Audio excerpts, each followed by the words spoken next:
गुणांक के बारे में जान लेते हैं। गुणांक a x square plus b x plus c, ये है द्विघात बहुपद। द्विघात बहुपद में एक्स स्क्वायर का गुणांक एक्स स्क्वायर का गुणांक बराबर एक ए एक्स स्क्वायर का गुणांक बराबर ए एक्स का गुणांक बी अचर पद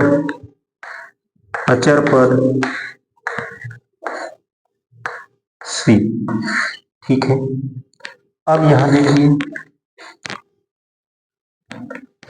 शून्य ज्ञात करते हैं, तो शून्य का योगफल बराबर होता है एक्स माइनस एक्स का गुणांक बटे एक्स स्क्वायर का गुणांक। आएगा नहीं यहां से, एक्स स्क्वायर का गुणांक, एक्स स्क्वायर का गुणांक शून्य का गुणनफल बराबर होता है अचर पद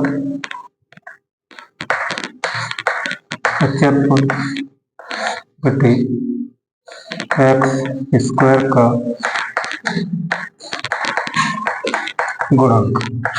ये होता है, देखो बच्चों इधर एक्स स्क्वायर का गुणांक ए है,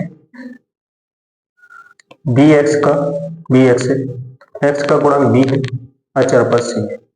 तो यहाँ एक्स स्क्वायर का गुणांक ए हो गया, एक्स का गुणांक बी है, अचर पद सी है, तो एक्स माइनस एक्स का गुणांक बटे एक्स स्क्वायर का गुणांक, यानी कि माइनस बी बटे ए हो जाएगा और ये सी बटे ए हो जाएगा। ठीक है, अब यहां तक देख लीजिए बच्चों, इतना नोट कीजिए, नोट कर लिया। चलो आगे देखते हैं। आगे अगर शून्य का योगफल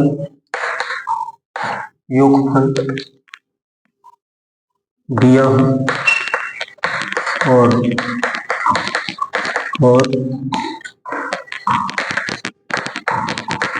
शून्य का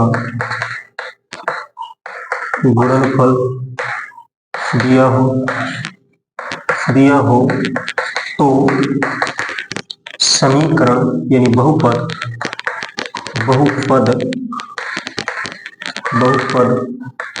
कैसे ज्ञात करते हैं। देखो इधर एक्स स्क्वायर प्लस शून्य का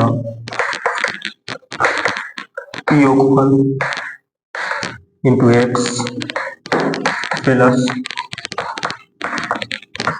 शून्य का गुणनफल। इससे हम अगर शून्यकों का योगफल तथा शून्यकों का गुणनफल दिया हो तो हम इस फार्मूले पे बहुपद द्विघात बहुपद ज्ञात कर सकते हैं। नोट कीजिए, नोट कर लिया। आगे देखिए हमने ग्राफ पढ़ा था, ग्राफ से शून्यकों का कैसे शून्य ज्ञात करते हैं। देखिए ये होता है